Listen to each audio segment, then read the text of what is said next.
Good morning. It's just a nice close-up so you can see how tired I look.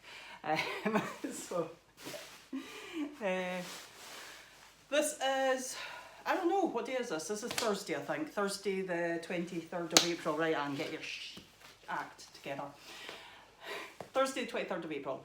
And this today is Bahid, because it's just such a good word. And the one I wanted to use I'm not allowed to, because YouTube. So, EMOM, 5 rounds. So you will do 5 full rounds of 4 minutes. Deadlifts, hand release press ups, thrusters, and toes to something, maybe a kettlebell. Then a minute's rest. Count all your reps for the 4 minutes of work. So what that's going to mean is that you count all your deadlifts, then keep counting on into the hand release press ups. So 21 deadlifts, 22, 23, 24, 25 press ups, and that's going to make your life a lot easier when it comes to posting your score, rather than trying to add them all up within that minute, because, you know, CrossFit, maths is like the hardest part of CrossFit. Right, so deadlifts. So you've got a few options with your deadlifts. You can do kettlebell deadlifts. If you've got one weight, kettlebell, dumbbell is not going to make much difference. Okay, if you've only got one weight, then make sure you put it on the ground between your toes. Okay, this is a conventional deadlift, which means you're pushing your hips back, mostly hinge at your hips, only bend at your knees enough so that you can pick your weight up. Okay, make sure that your core's nice and firmly engaged. Tense your abs. We've been doing a lot of abs, so hopefully you've found them now. So squeeze your armpits shut from behind, as if somebody was going to try and tickle you, coming up behind you. Okay, push your hips back.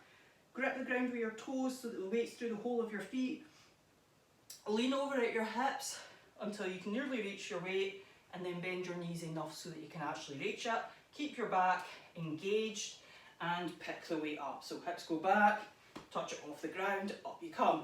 If you've got 2 weights, one in each hand, same idea, it just touches off the ground either side of your feet.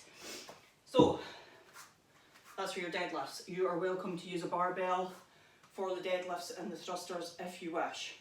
So for the hand release press ups, these are standard CrossFit press ups, hand release. All the hand release bit means, guys, is that you've got to take your hands off the ground at the bottom. I'll try not to go out of frame here, maybe. Okay, so you go down to the bottom, lift your hands up. I thought there was a bug on the floor there. Lift your hands up, keep your abs nice and engaged, and press back up. So your hands just come off the floor for a second before you press back up. The scaling, if you want to go onto your knees, you can do. So try and lower yourself down in a plank, and then push your knees into the ground, come up to your knees, and then onto your toes. And that's quite a nice scale. You can scale onto a box as well, or a raised surface. So you can put your hands against something and do your press up where your chest touches and you come back up. Obviously, I think it's obvious, but I'll say it anyway, they're not going to be hand release. So then the thrusters, you can do this with one weight or 2. So if you've only got one, you'll do it with one. If you've got 2, one in each hand, squat straight up into a press. So if you've got 2 weights, use both together. If you've got no weights, then get your trusty backpack or filled like screen wash container or whatever it might be. Hold it in the front rack so elbows are below it.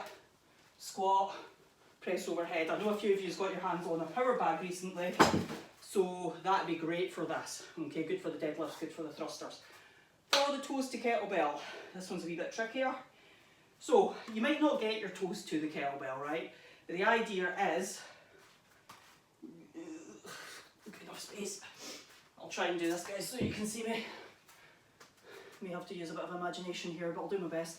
Okay, so the idea with the toes to kettlebell is that, I think you can see me, your hands are out above your head holding onto a fixed object, okay? And you're going to try and bring your legs up together to touch that object. So my flexibility, because hamstrings, my flexibility isn't allowing me to get far enough today. So ironically I actually did these a couple of days ago and it was fine, but never mind. Good days, bad days, that's training life. If you can't roll with the bad days, you probably can't roll with training. Okay, so if you can't quite get there, you can either aim close, or what you can do is you can bring your knees towards your chest. Bring your knees up, okay? And that's quite a nice sub. So, doesn't need to be a kettlebell, it could be like a door frame or something like that, something that you can hold on to that's not going to move, and try and get your toes as close to it as you can. Let me know how you get on. It's very warm in here, probably shouldn't have had a jumper on.